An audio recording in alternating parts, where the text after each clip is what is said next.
আজি আমাৰ অসমবাসীৰ বাবে এটা ঐতিহাসিক দিন। ৰিচাৰ্ড ব্লাৰ্টন ডাঙৰীয়াই আপোনালোকক যেতিয়া বৃন্দাবনী বস্ত্ৰখন তেওঁৰ প্ৰেজেণ্টেশ্যনত দেখুৱাইছিলে, তাৰ লগে লগে তেখেতে কৈ গৈছিলে যে এই বস্ত্ৰভাগ কি ধৰণে নিৰ্মাণ কৰা হৈছিল, তাৰ যিটো কলা আৰু তাৰ যিটো কৌশল, তাক আজিও সম্পূৰ্ণৰূপে ব্ৰিটিছসকলেও নিৰূপণ কৰিব পৰা নাই। অৰ্থাৎ এখন অমূল্য আৰু ভগৱান প্ৰদত্ত যি আমাৰ অসমৰ সংস্কৃতি আছিল, অসমৰ সভ্যতাৰ প্ৰতীক আছিল, বহু বছৰ আগতে অসমৰ ভূমিৰ পৰা আঁতৰি গৈছিল। আমাৰ কোনো এটা প্ৰজন্মই যাক দেখিবলৈ পোৱা নাছিল, দেখাৰ অতুৰ আগ্ৰহেৰে সৈতে অপেক্ষা কৰি আছিলে। সেই বৃন্দাবনী বস্ত্ৰভাগ অসমলৈ আপোনালোকৰ দৰ্শনৰ বাবে উভতাই অনাৰ আজি এটা প্ৰথম প্ৰয়াস। পবিত্ৰ বৃন্দাবনী বস্ত্ৰভাগী অসমবাসীৰ বাবে কেৱল সাধাৰণ বস্ত্ৰ নহয়, বৃন্দাবনী বস্ত্ৰৰ সৈতে জড়িত হৈ আছে অসমীয়াৰ আৱেগ, জাতীয় আৰু ধৰ্মীয় চেতনা।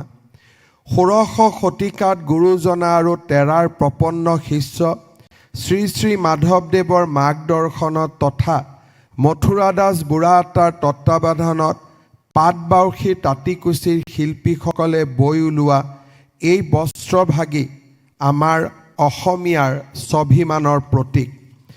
বিভিন্ন ঘটনাৰ পাকচক্ৰত পৰি এই পবিত্ৰ বস্ত্ৰভাগী প্ৰথমে ভূটান, তাৰপিছত তিব্বত আৰু শেষত বিংশ শতিকাত সুদূৰ লণ্ডনৰ ব্ৰিটিছ সংগ্ৰহালয়লৈ পাইছিলেগৈ। শৈশৱৰ পৰাই বৃন্দাবনী বস্ত্ৰৰ আখ্যানে মোক আকৰ্ষিত কৰি আহিছিল। 2007 আৰু 2008 চনত ব্ৰিটিছ মিউজিয়ামত বৃন্দাবনী বস্ত্ৰক নিজ চকুৰে দেখাৰ মই সুযোগ পাইছিলোঁ। সেই অভিজ্ঞতা আছিল মোৰ জীৱনৰ আটাইতকৈ অবিস্মৰণীয় অভিজ্ঞতা। বস্ত্ৰভাগৰ বয়নশৈলী, ৰঙৰ উজ্জ্বলতা আৰু ইয়াত নিহিত হৈ থকা উন্নত শৈল্পিক আৰু কাৰিকৰী দক্ষতাই মোক স্তম্ভিত কৰিছিল।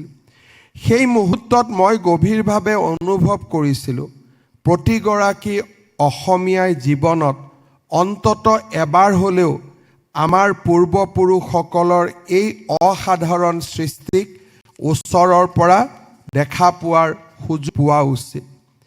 সেই ভ্ৰমণৰ সময়তে মই অসমৰ বৃন্দাবনী বস্ত্ৰভাগ ৰাজহুৱা প্ৰদৰ্শনীৰ বাবে অসমলৈ অনাৰ সম্ভাৱনীয়তা সন্দৰ্ভত কথা বতৰা পাতিছিলোঁ। প্ৰায় 2 দশক জুৰি আমাৰ চৰকাৰসমূহেও বৃন্দাবনী বস্ত্ৰক উভতাই আনিবলৈ চেষ্টা কৰিছিল। এটা সময়ত সকলোৱে অনুভৱ কৰিছিল যে এই বস্ত্ৰভাৱক অসমলৈ লৈ অহাটো সম্ভৱ নহয়। এটা সময়ত ময়ো ভাবিছিলোঁ যে এই কাম হয়তো জীৱনত আধৰুৱা হৈয়ে থাকি যাব। প্ৰধানমন্ত্ৰী ডাঙৰীয়াৰ লগত আলোচনা কৰিছিলোঁ। আমাৰ ভাৰতৰ দূতাবাস, ব্ৰিটিছ হাই কমিছনাৰ তেখেতসকলৰ লগত আলোচনা কৰিছিলোঁ আৰু এটা সময়ত এই বস্ত্ৰভাগ কেনেকৈ অসমলৈ আনিব পাৰি তাৰ এটা আমি নিশ্চিত পৰিকল্পনা কৰিছিলোঁ। এই গোটেই পৰিকল্পনাটোত গুৰুত্বপূৰ্ণ ভূমিকা JSW গ্ৰুপে গ্ৰহণ কৰিছিল।